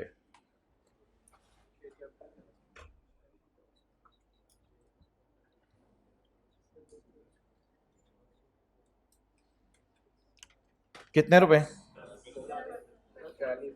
शेयर कैपिटल कितने? 400। 400 का 10%। एक मिनट यार, एक मिनट। 400 का 10% किसने बांटा है? एसोसिएट ने। अगर आपने 400 कैपिटल पकड़ा है, वो तो सबका कैपिटल है, हमारा उसमें सिर्फ कितना है? तो ये तो सबका डिविडेंड है ना। मुझे सबका डिविडेंड चाहिए या मैंने अपना हिस्सा डाला होगा? वो जो हम सफ़े पकड़ते थे क्लास में और सफ़े पकड़ के फाड़ते थे, ठीक है, तो एसोसिएट का जो पूरा डिविडेंड है सब शेयर होल्डर्स के लिए, वो कितने? उसमें से मुझे कितना मिला होगा, मैंने कितना अदर इनकम में डाला होगा, तो 10 को अदर इनकम में से माइनस करेंगे। अगर किसका सवाल होता, फिलहाल सवाल ने पूछा हुआ है list the additional information that have no effect, तो आप कहेंगे this information has no effect on balance sheet. सवाल ने मांगा है ना वो चीजें बताएं जिनका कोई इफेक्ट नहीं है, तो बैलेंस शीट के एतबार से इसका कोई इफेक्ट नहीं है।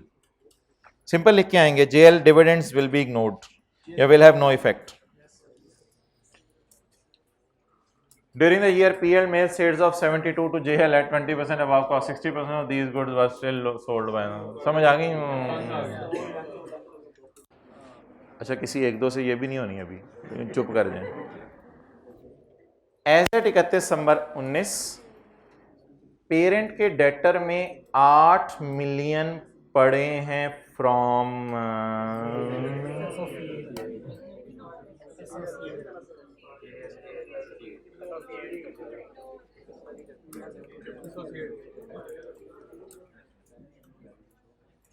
कितने पड़े हैं? किससे? तो इसकी लायबिलिटीज में भी कितने पड़े हैं? नोट करें, इसके रिसीवेबल में 8 पड़े हैं, इसके लायबिलिटीज में 8 पड़े हैं। कोई भी माई का लाल ले आए वो काट नहीं सकता, इनको कैंसिल नहीं कर सकता। क्यों नहीं कर सकता? क्योंकि एसोसिएट्स के आपस के लोन रिसीवेबल पेएबल भी कैंसिल नहीं होते, आपस के डेटर क्रेडिटर भी कैंसिल नहीं होते, क्योंकि उसको लाइन बाय लाइन ऐड नहीं करते, तो इसलिए ये कैंसिल नहीं हो सकते। करने की कोशिश ना कीजिएगा, आपका पेपर कैंसिल हो जाना है कॉलेज में। अच्छा, समझ आ गई बात? तो इसको क्या करना है? इग्नोर। तो किसके रिसीवेबल पेएबल कैंसिल होंगे? अच्छा यार, वैसे इतनी सी लाइन पेपर में लिखी होगी तो इससे आप एज्यूम कर लिया करेंगे कि दूसरे की नजर में पेएबल है। हाँ हाँ, इतनी सी लाइन का दूसरा मतलब ही सोचा करेंगे। एक कह रहा है कॉलेज कह रहा है फीस रिसीवेबल है, तो जाहिर बात है आप सोच रहे होंगे पेएबल, तो ये भी पेएबल। ओ यार खुदा के लिए, तूने नंबर इधर रखे होते हैं, वो और बात है, हमारी गुडविल निकली नहीं अभी। अच्छा, तो गुडविल पे जो भी निकलेगी कितने % लगा देना है? ELs NCI at fair value. Discount rate is, अच्छा ये डिस्काउंट रेट के ऊपर मैं बात करता हूं। एक एडजस्टमेंट हमारी रहेगी, आपको पता है ये वो होती है जो आई के पैसे पंगे देने के लिए टेस्ट करता है।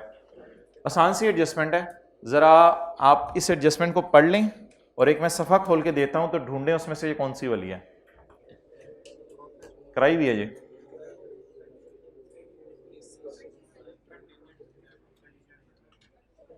यार यहां से मिला के पढ़ें। Following considerations relating to buying of S are still unrecorded. S को खरीदा अभी तक ये चीजें नहीं रिकॉर्ड हुई।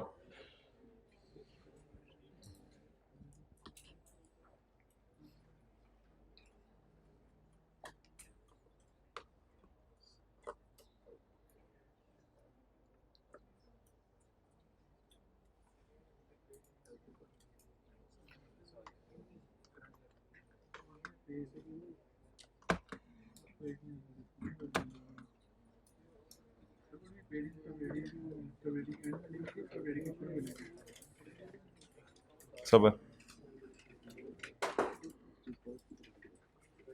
चलें भाई इसकी एंट्री करें, ढूंढ लें। सिनेरियो 5 है, 6 है, 7 है? 6 है। ट्राई करें इसकी एंट्री करने की।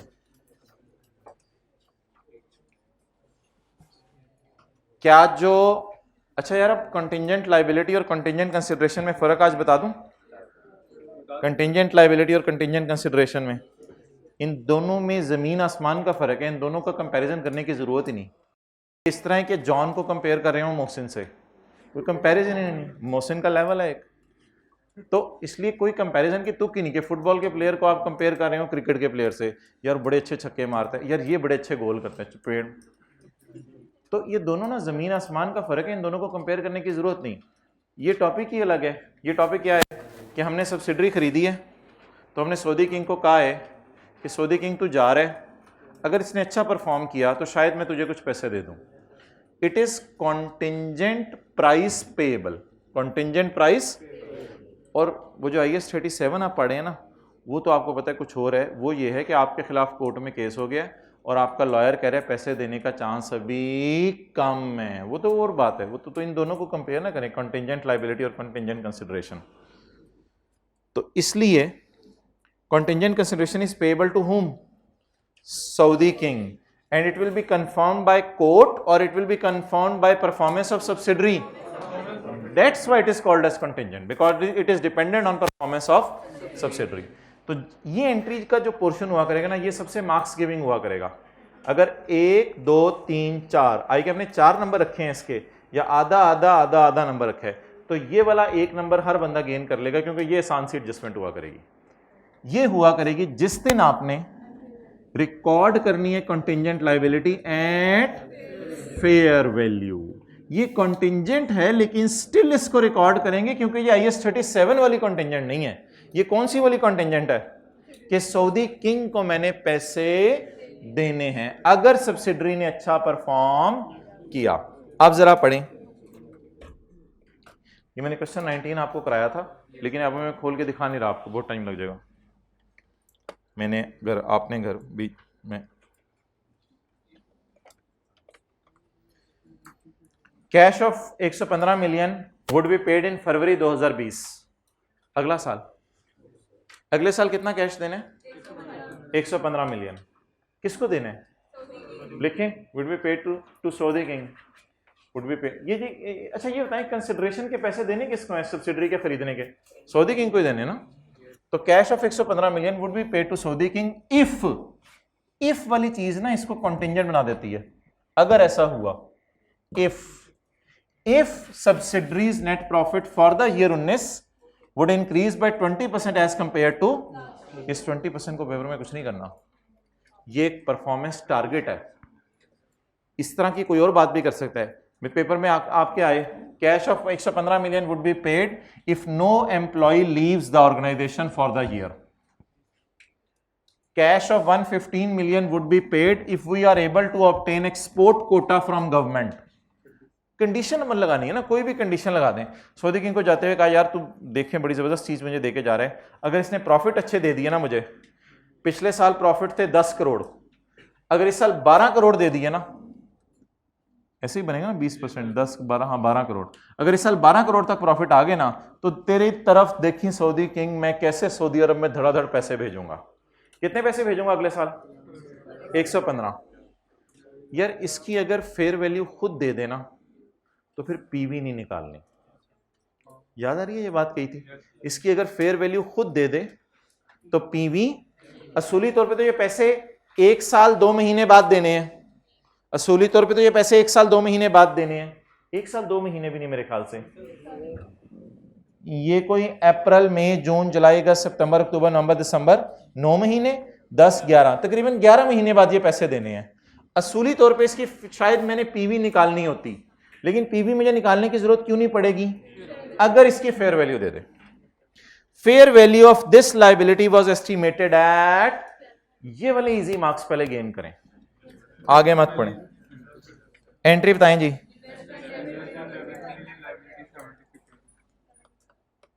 Investment debit, liability credit, contingent का लफ्ज छोड़ें, investment debit payable to Saudi king credit. ये एंट्री किस दिन होगी?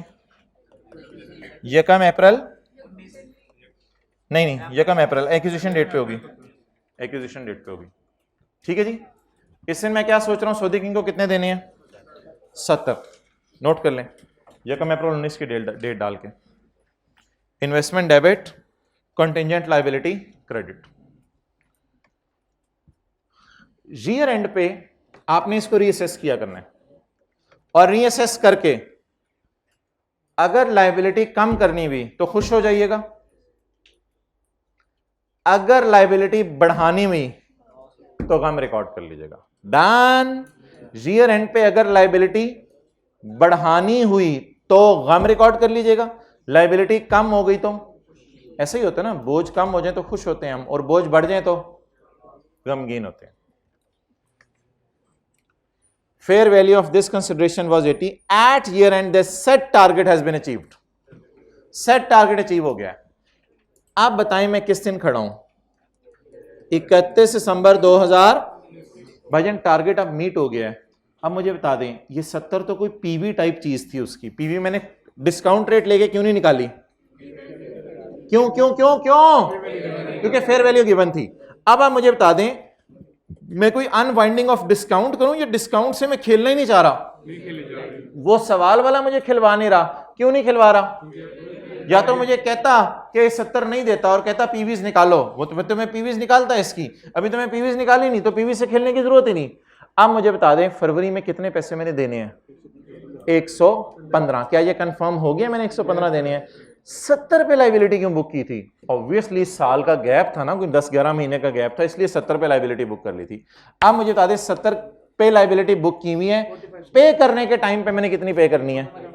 अब ये ना कहिएगा 1 महीना इसको डिस्काउंट कर दें, इमटेरियल चीज होती है, महीने 1.5-2 को डिस्काउंट ना किया करें, छोड़े पड़े कि 1 महीने पर डिस्काउंट कर दें, यानी महीने बाद 115 देना है तो चलो 31 दिसंबर को कितना देना होगा, इन चक्रों में फिर पढ़ने की जरूरत नहीं। असल में डिस्काउंट उन फिगर्स को किया जाता है जिनमें कम से कम कुछ साल का गैप हो, तो इसलिए ऐसे डिस्काउंट करने की इसको जरूरत नहीं है। तो बता दें जी अब कितने पे लायबिलिटी बुक करें? जल्दी जल्दी 115 पर ले जाएं तो कितने से बढ़ाएं? ऊपर वाली एंट्री, नीचे वाली एंट्री 45 और 40। अगर बैलेंस शीट का सवाल है तो सीआरई, और अगर P&L का सवाल है तो एडमिन एक्सपेंसेस में डेबिट कर देंगे। हाँ जी, करंट लाइबिलिटीज में डालेंगे ये, बिल्कुल। करंट लाइबिलिटी में 70 जमा 45, नॉन करंट में ना डालो ना, फरवरी आ रहा है, फरवरी में पे कर देना।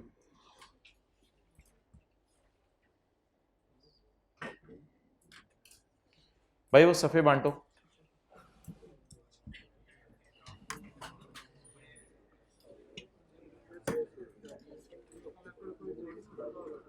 ये कम अप्रैल को जी जी जी करेंगे, हम खुद करेंगे। भाईजान ये दोनों एंट्रीज हो चुकी हैं या होनी है? सारी अनरिकॉर्डेड।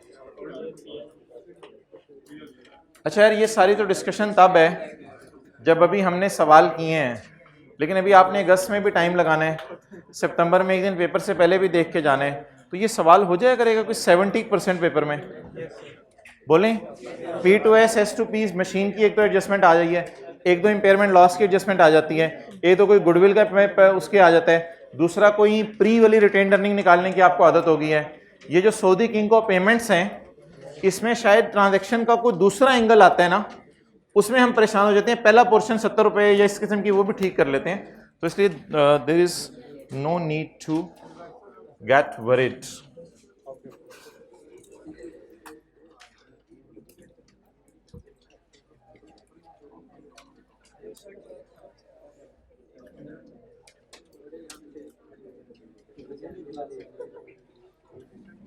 ये ना वॉल्यूम 1 में है, वॉल्यूम 1 का सवाल है ये जो आपको बांटा है, पास पेपर का क्वेश्चन 14। पेज नंबर, अगर किसी के पास वॉल्यूम 1 है तो जरा पेज नंबर बता दें, क्योंकि मैंने वहां से नहीं खोला हुआ इसको। अच्छा, खामोश, कुछ भी नहीं है सवाल में। Zoc Incorporation is a multinational company. As a part of its vision to expand its business in South Asia, it purchased majority shares in a local company. Majority shares.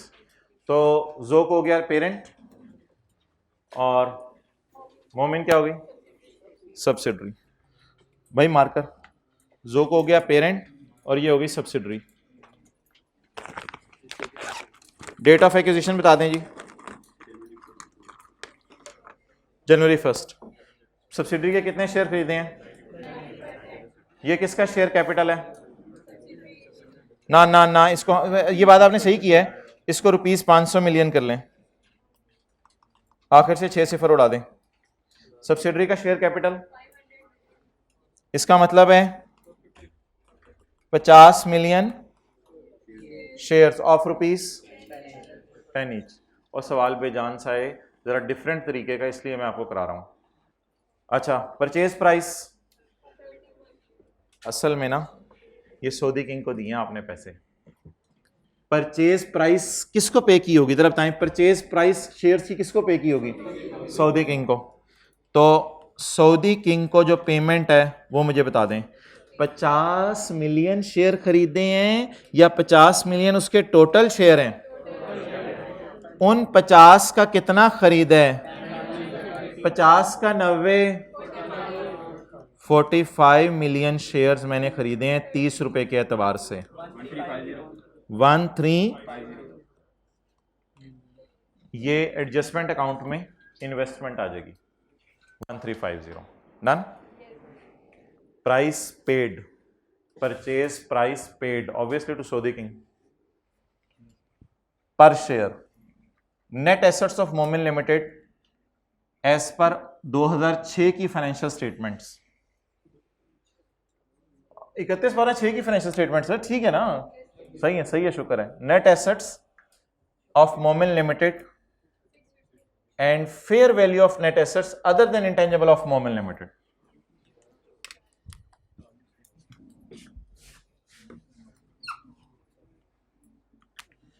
Working 1, date of acquisition यकम जनवरी, share capital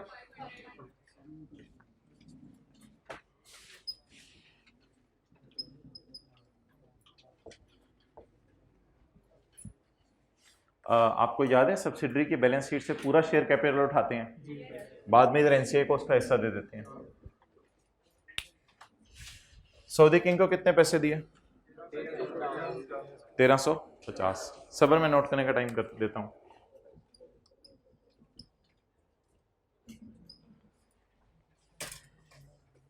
in दोनों में से कौन सी उठा लूं यार? Net assets of Momin limited as eight 31/12/6 ही होगा ना, और fair value of net assets of Momin limited. Fair value उठाऊं या ये फिर क्या होगी? नहीं, इनका डिफरेंस नहीं, ये बुक वैल्यू होगी फिर नेट एसेट्स की, और ये क्या होगी? Fair value. मैंने आपको कहा था शेयर कैपिटल और रिटेन्ड अर्निंग को अगर जमा कर दें इससे कहते हैं book value of net assets, लेकिन अगर इसमें सरप्लस भी डाल दें तो इसे क्या कहते हैं? अगर कभी पेपर में फेयर वैल्यू और बुक वैल्यू दोनों दे दे तो मुझे पता है दोनों का डिफरेंस सरप्लस होगा, लेकिन सवाल ने कोई ऐसा डेटा दिया नहीं कि मुझे सरप्लस निकालने की ज़रूरत पड़े, और ना सवाल ने ये बताया है कि बुक वैल्यू और फेयर वैल्यू का डिफरेंस किस वजह से है। ये कोई और बात है। ये कह रहे फेयर वैल्यू ऑफ एसेट्स में इंटेंजिबल शामिल ही नहीं है, तो ये तो फेयर वैल्यू में थोड़ा मसला है, वो मैं बाद में सेट कर लूँगा। लेकिन जो फेयर वैल्यू मुझे गिवन है इस वक्त, उसमें और बुक वैल्यू में डिफरेंस की वजह शायद कोई बिल्डिंग हो जो रीवैल्यू हुई हो, शायद कोई लैंड हुई जो रीवैल्यू हुई हो, शायद कोई और चीज़ हो जो रीवैल्यू हुई हो। मुझे रिक्वायरमेंट में सिर्फ उसने ब्रांड का टी काउंट मांगा हुआ है और गुडविल का टी काउंट मांगा हुआ है, बस। तो इसलिए बाकी डेटा वो मुझे दे नहीं रहा। चाहिए था कि इन दोनों में मुझे बताता कि रीवैल्यूएशन सरप्लस किसका है, लेकिन शायद सवाल वाले ने ये मुझे बताना पसंद नहीं किया कि रिवैल्यूएशन सरप्लस किसका है। खैर है, नहीं बताएगा कोई मसला नहीं। 1100 को ले लें फिर। Fair value of net assets 1100। Retained earning सवाल में गिवन नहीं है, इसलिए शेयर कैपिटल का चार्ट डालना, कुछ भी नहीं करना। काश रिटेन अर्निंग गिवन होती तो नेट एसेट्स की बजाय में शेयर कैपिटल रिटेन अर्निंग जमा करके खुद ही निकाल लेता नेट एसेट्स, लेकिन नेट एसेट्स होते हैं एसेट्स माइनस लाइबिलिटीज। या तो पेपर में एसेट्स माइनस लाइबिलिटीज दे देगा या share capital plus retained earning plus revaluation surplus दे देगा। Momin limited has an established line of product under the brand name Badar. वो जो ब्रांड इंटेंजिबल्स के अलावा वाले एसेट्स है ना, तो इंटेंजिबल्स अब कौन से हैं? On behalf of parent a firm of specialist have valued the brand name at 100 million. ये लाइन पढ़ के बताएं ब्रांड की बीवी क्या है? मोमिन has a brand. Has a brand का क्या मतलब है? परचेज होगा या खुद बनाया होगा? Has a brand. Has a brand से तो जाहिर लग रहा है खुद ही बनाया होगा, तो हैज अ ब्रांड से मुराद बीवी कितनी आ गई? On the behalf of Jock a firm of specialist has valued the brand at 100 million. Fair value, रुक जाएं, BV, fair value, entry. Fair value को सेट कर लूं?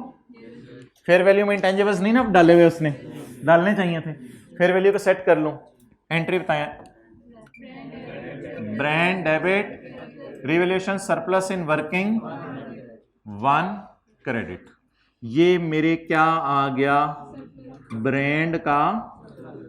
अब मेरे ख्याल से अल्लाह का शुक्र है मेरे fair value of net assets बड़ी जबरदस्त हो गई है। कितनी हो गई है? 1200। डबल एंट्री पूरी करा दें। टी काउंट बना दूं या बैलेंस शीट के मुंह पे ब्रांड लिख के ऐड कर दूं? सवाल ने मांगा क्या? टी काउंट वर्किंग 1 से कितना? 100। बीवी 0, फेयर वैल्यू 100, दोनों का डिफरेंस जबरदस्त है यार। ये तो सवाल मुक गया। इसकी लाइफ कितनी है? 10 साल। अगली एंट्री बता दें, रफ वर्किंग में बता दें अगली एंट्री। एसआरई डेबिट और ब्रांड क्रेडिट।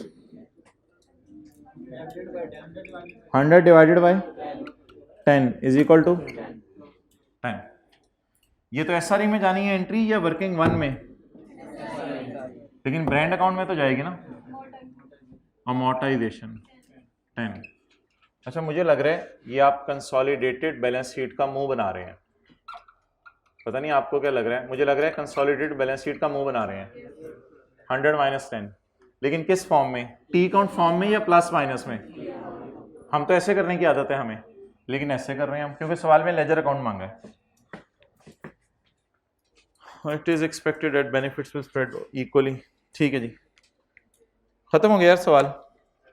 इसने an impairment test of goodwill and brand was carried out on 31 December which indicated an impairment of 50 in the value of goodwill. अल्लाह का शुक्र है मेरा ब्रांड इम्पेयर नहीं हुआ। अब मुझे बता दें कि गुडविल मैंने निकालनी है, वो निकालूंगा तो इम्पेयर करूंगा ना। ना ना ना ना, ना माय डियर, आगे ना पढ़ो। सवाल वाले ने पंगा डाला है, अगले साल का डेटा दे दिया है, अगले साल का डेटा दे दिया, आगे ना पढ़ो। पहले 31, 12, 17 मुझे कर लेने दो जी। 1200 का, अच्छा ये हो जाना था सवाल पेपर में आपसे, हो जाना था 1200 का, और ये वर्किंग 4 में चला जाएगा। चलें जी, गुडविल जी 30। कौन सा अकाउंट, लेजर अकाउंट खोल लें गुडविल का भी? पॉजिटिव आ रही है 270। चलें जी, एडजस्टमेंट अकाउंट से कितनी आ गई? 270।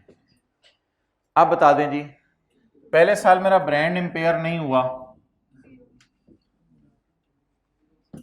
लेकिन पहले साल मेरी गुडविल इंपेयर कितनी?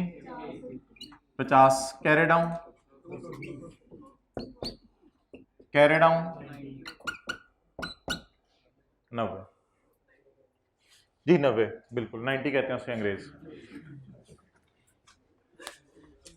Impairment test carried on 31/12/8। 31/12/8 पे इंपेयरमेंट टेस्ट परफॉर्म करूं या पहले डेप्रिशिएट कर लूं? अमोर्टाइज कर लें, पहले अमोर्टाइज कर लें, अमोर्टाइज कर लें, अमोर्टाइज बीडी अमोर्टाइज करें, straight line method 10। Impairment test carried out on 31/12/18 indicated a decrease in 13.5 in the carrying value of impairment loss दी है या recoverable amount दी है? impairment loss दी है, impairment loss दी है कितना? impairment अगले साल की है ना ये, इसका ब्रॉड डाउन और कैरी डाउन 220, उसका कैरी डाउन 66.5।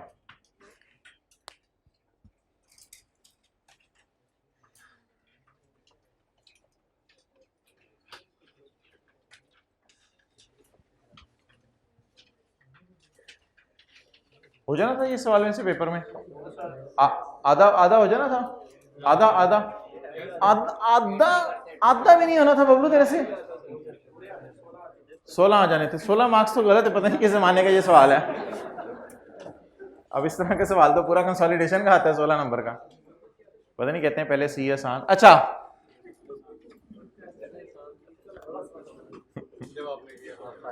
नहीं, पहले सी आसान नहीं था, पहले पता ही नहीं होता था आना क्या पेपर में।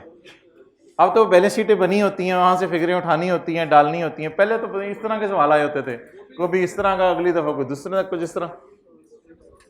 नहीं पहले सीए आसान नहीं होता था, अब तो पहले हाँ हाँ अच्छा अच्छा अच्छा अच्छा।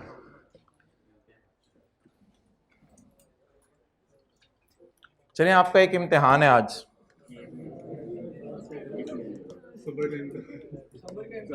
यारा इधर ला, इधर ला, ये इधर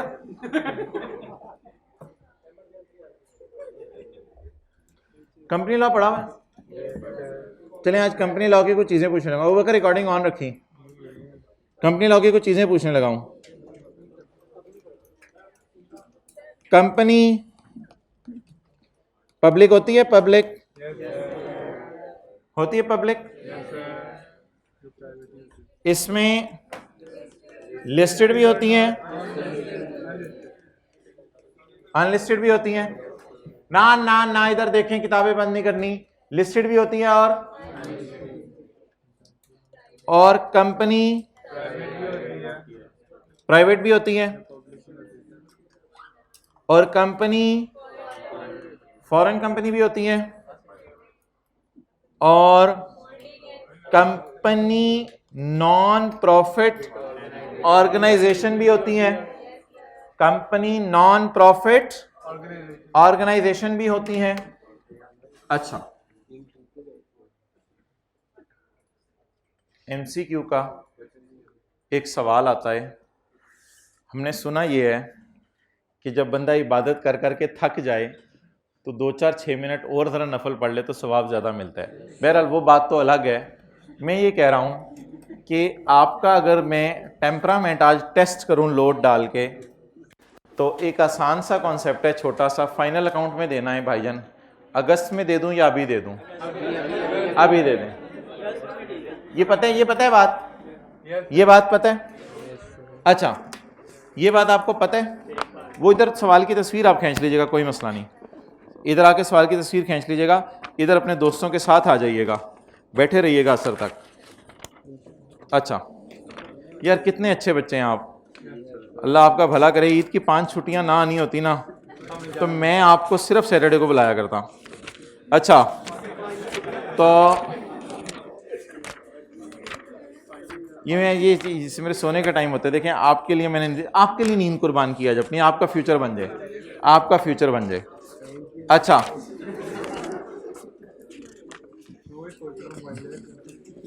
बन जाएगा इंशाल्लाह, बन जाएगा।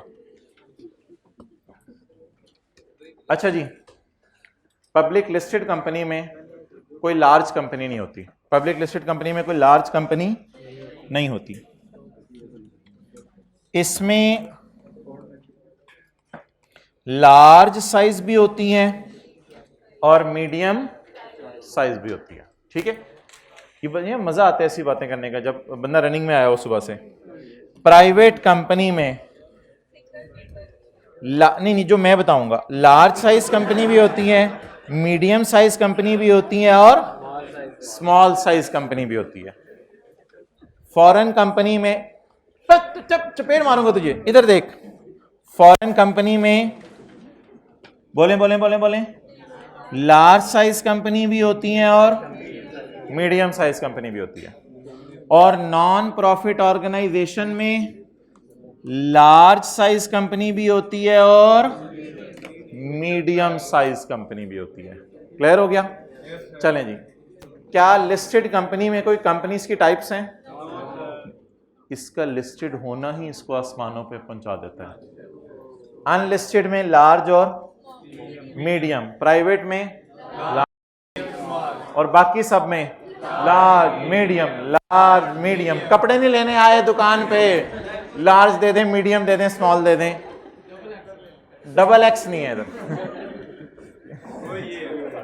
ये डबल लिस्टेड। पेज नंबर कौन सा जिगर? 496। अच्छा, ये मैं आपको तस्वीर खींचने दूंगा, इसकी कुछ जरूरत नहीं है। ये तस्वीर लेके आपने घर वालों को क्या दिखानी है, छोड़ें। 496। मुझे ये लगता है कि कल मैंने इसकी तैयारी करते हुए घर में इसको खोला था। अल्लाह आपका भला करे, अगर मैंने फाइनल अकाउंट खोला और यही सफ़ा निकल आया ना, अरे अखीर हो गई ये सफ़ा। इसका मतलब मैं घर से तैयारी करके आया हूँ, कल यही सफ़ा खुला हुआ है। ज़बरदस्त जी। ये चैप्टर नहीं है, ये एक पेज है, ये एक पूरा एहसास है।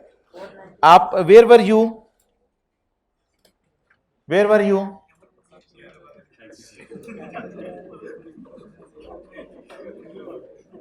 Why are you शर्माइंग? Why are you not बताइंग?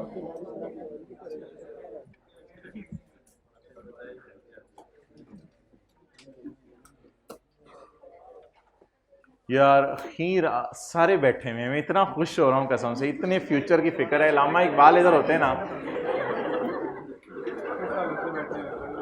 Public unlisted, public private, अभी एक नगमा बनाएंगे तो याद हो जाएंगी चीजें। पब्लिक अनलिस्टेड, वो आ रहा है नहीं, तू ना बना, public unlisted, private, foreign. Large suit या medium suit? Large suit, medium suit, small suit, large suit, medium suit. Okay,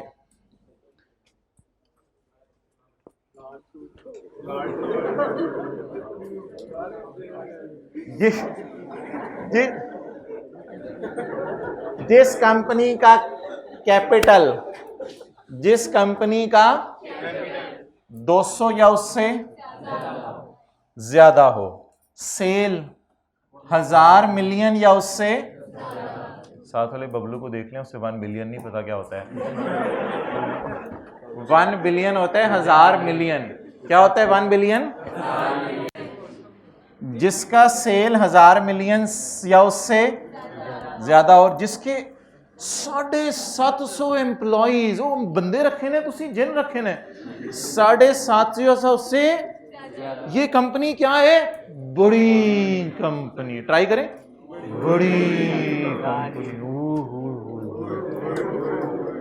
ओ भाईजान, तीनों में से एक चीज भी ज्यादा हो, बेशक ये वाली चीज ज्यादा हो, अगर एम्प्लॉय भी ज्यादा हो गए, कितने? 750 फुट से ज्यादा, नंबर नंबर नंबर नंबर 750 से ज्यादा, तो ये कंपनी क्या बन जाएगी?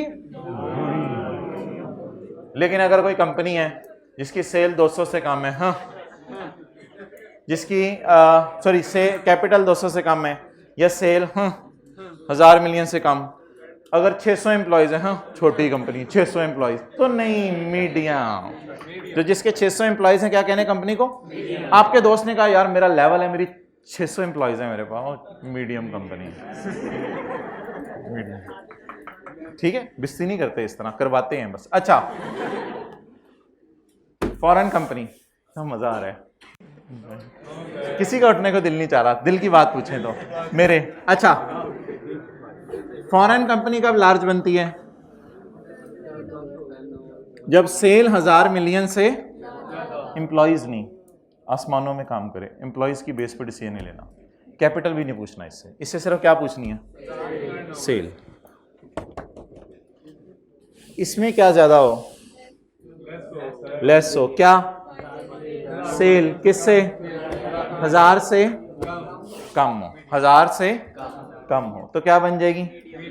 Medium size company. ये जो प्राइवेट कंपनी है ना, ये भी बड़ी हो सकती है। मिसाल के तौर पे आपने दोस्त के साथ मिलके प्राइवेट कंपनी खोली, तो 800 बकरियां ले, 800 एम्प्लॉयज को आपने नौकरी दे दी एकदम ही, 800 एम्प्लॉय, और शीद मन्ने चल आ जा, ये वाला वही है। इसको अलग से तो नहीं याद करेंगे, 200 से ज्यादा, 1000 से ज्यादा, 150 से ज्यादा, यही वाला फिर इधर भी चल जाएगा। चलेगा, भागेगा, दौड़ेगा? अच्छा, आगे चलें। मीडियम साइज्ड, ये जरा देखना है आपने, 10 से 200, और ये 10 से कम,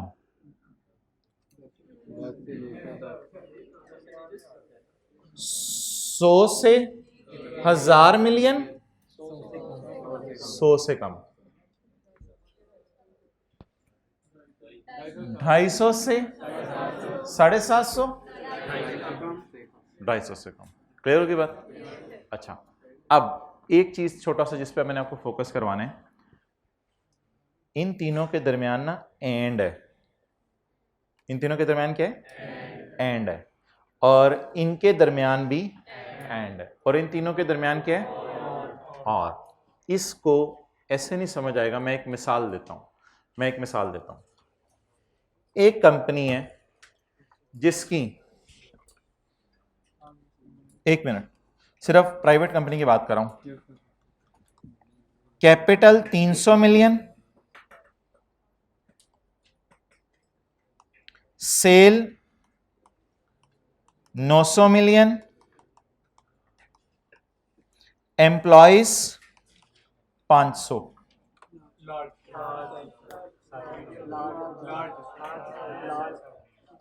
कैपिटल 300, सेल 900, एम्प्लॉइज 500। और का मतलब क्या है? तीनों में से एक भी ज्यादा हो जाए। तो बता दें इधर क्या है, 200, तो ये 300 इससे ज्यादा है। 1000 मिलियन है या 1 बिलियन है? एक ही बात है। 1000 मिलियन एक ही बात है। 1000 मिलियन या 1 बिलियन लिख लें ब्रैकेट में। 1000 मिलियन होता है ये। 1 बिलियन किसके बराबर होता है? 1000 मिलियन के। तो 1000 मिलियन, ये तो कम है भाईजान 900 और 500। तो फिर क्या करें? और लिखा हुआ है ना, तो तीनों में से एक चीज भी ज्यादा है यार। कैपिटल ही आसमानों पे पहुंचा हुआ है, तो इसको क्या बना दें फौरन? अब मैं थोड़ा सा डेटा बदलने लगा हूं।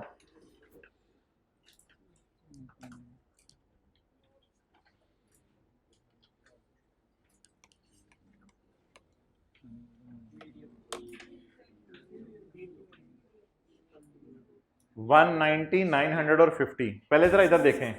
190 नहीं, 900 नहीं, 500। तो तीनों में से कोई एक चीज भी ज्यादा नहीं है। इधर आ जाएं। 10 से 200, तीनों का जवाब यस आना चाहिए। तीनों का जवाब यस आना चाहिए। एंड लिखा हुआ है। 100 से 1000,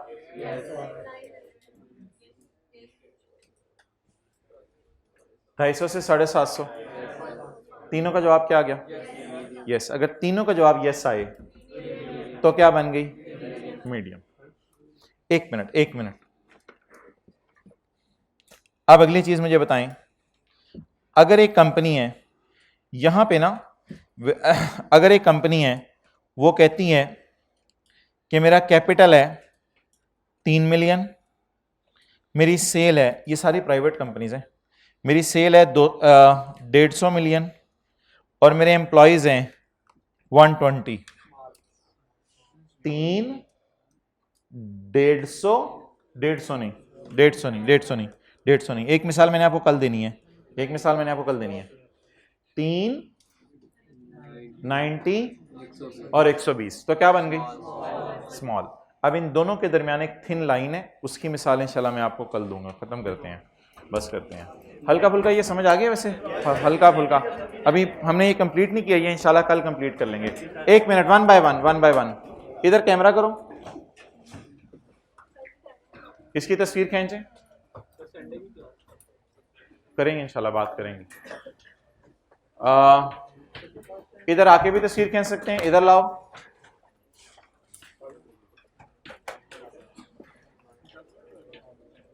वो किधर गई है जो मैंने बनाई थी डायग्राम?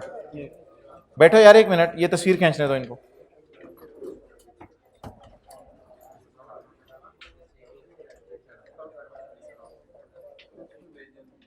चलें जी। कल स्टैंडर्ड का कौन सा पार्ट लाना है? पार्ट